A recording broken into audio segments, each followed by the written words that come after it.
मौजूद व्यूअर अस्सलाम वालेकुम। हुसन अब्बास तव्हांजे ख़िदमत में हाज़िर आहियां। अॼु पाण हिकु अहिड़े सिंध दुश्मन मनसूबे जी ॻाल्हि कंदासीं जंहिंजी सिंध जे तक़रीबन माण्हुनि खे का ख़बर कान्हे का। जी पाण ॻाल्हि कंदासीं K4 मनसूबो, पाणी जो मनसूबो जेको किंजर मां निकिरे थो ऐं उहो वञे थो कराची। असल में उहो मनसूबो कराची जो त उन में नालो इस्तेमालु थिए थो, पर असल में उहो मनसूबो सिंध जे 8-10 ज़िलनि जे बर्बादी जो मनसूबो आहे। उहो मनसूबो बैरिया टाउन ऐं DH जेके कराची जे सुपर हाईवे टूल प्लाज़ा ते मौजूदु आहिनि, मोटरवे ते, उहे मनसूबा आहिनि जिन खे आबाद करण जे लाइ K4 मनसूबो ठाहियो वियो आहे। इन जो फितरी रस्तो जेतोणीकि कराची जे पाणी जो जेको फितरी रस्तो आहे किंजर हाले जी वाया गुजो जेको आहे सो धाबेजी खां, पर हीउ वाहिद मनसूबो आहे कराची जो जेको यूटर्न वठी वापसि जामशोरे खां गुज़री पोइ वरी इन लाइन चाड़नि खां थींदो इहो बैरिया टाउन ऐं DH वञे थो। इन मनसूबे ते सिंध जूं 2 बजेटूं लॻी चुकियूं आहिनि। एॾी इन ते करप्शन ऐं इन मनसूबे में एॾो पैसो ख़र्च थियो आहे जेको अञा ताईं कंप्लीट मुकमल नाहे थियो। ऐं हिन वक़्तु पीपल्स पार्टी ऐं MQM गॾिजी वफ़ाक़ खां इन सूबे जे लाइ अरबे रुपया ॿिया वठणु चाहिनि था। वफ़ाक़ खे ख़बर आहे त इहो मनसूबो बैरिया टाउन ऐं DH जे लाइ आहे, पर छाकाणि त वफ़ाक़ी हुकूमत इन करे ख़ामोश आहे त जिन इन हुकूमत खे आंदो आहे इहे मनसूबा उन्हनि जा त आहिनि, त पोइ छा वज़ीर आज़म उन मनसूबे ते ॻाल्हाए, पर पैसा उन्हनि रोकिया आहिनि। ॿी वॾी ख़बर इहा आहे त अच्छा इन मनसूबे खे जेको पाणी वेंदो इन DH ऐं बैरिया टाउन खे, उहो 10 करोड़ गैलन रोज़ानो जो पाणी आहे। जॾहिं 10 करोड़ गैलन ऐं गैलन बि उहो जेको जंहिंमें 15 ऐं 18 लीटर पवंदा हुजनि, जॾहिं उहो गैलन 10 करोड़ वरी 15 लीटर खे 10 करोड़नि में जॾहिं मल्टीप्लाए कयो था त इहो अरबे लीटर थी वञे थो, जेको रोज़ु 24 कलाक K4 में वेंदो रहंदो। इन सां जेके असुलु मुतासिर थींदड़ ज़िला आहिनि उन्हनि में सखर आहे, खेरपुर आहे, दादू आहे, जामशोरो आहे, हैदराबाद आहे, कोटड़ी ऐं सिजावल ऐं ठठो आहे।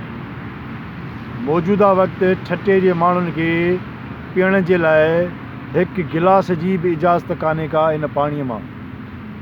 जी जेको वाटर बोर्ड ऐं KDA पाणी खणी जेको हिन वक़्तु कराची वञी रहिया आहिनि गुजे धाबेजी खां, उन पाणीअ मां ठठे जे माण्हुनि खे 1 गिलास बि पाणी खणण जी इजाज़त न आहे। उते कानून लागू कंदड़ इदारनि जा अहलकार 24 कलाक ड्यूटी ॾियनि था, ताक़तवर माफ़ियाऊं उते ड्यूटी ॾियनि थियूं।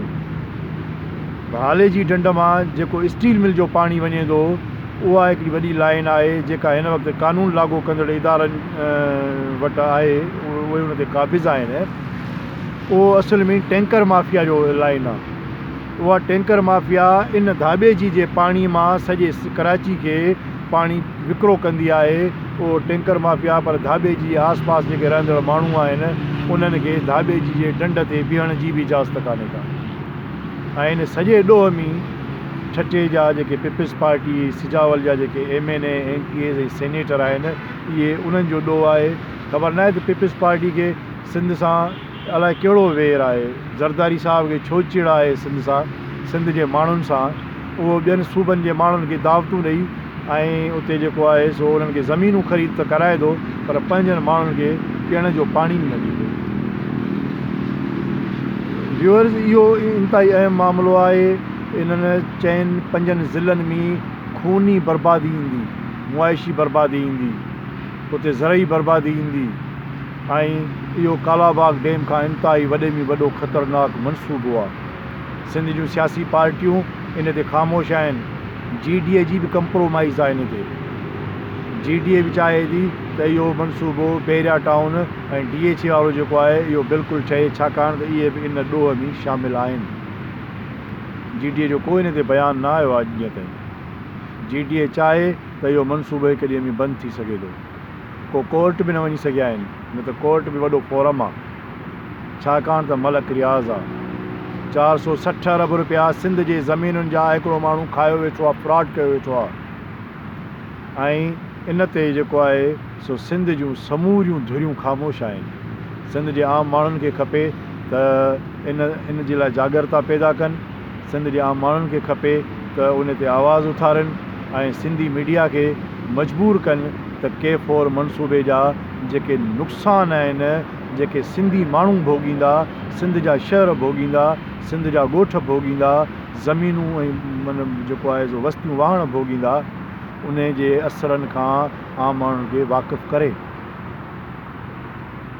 तमामु वॾियूं कहाणियूं आहिनि। ठठे जे माण्हुनि सां जेके ॿियूं वॾियूं ज़्यादतियूं ऐं ज़ुल्म थियनि पिया हिन वक़्तु, उहा हिकु अलॻि कहाणी आहे।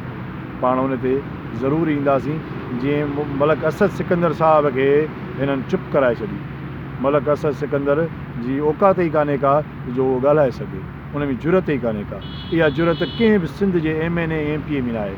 हीअ असेंबलियुनि में हिननि जा धंधा कहिड़ा आहिनि, ऐं तव्हांखे ज़रूरु ॿुधाईंदुसि।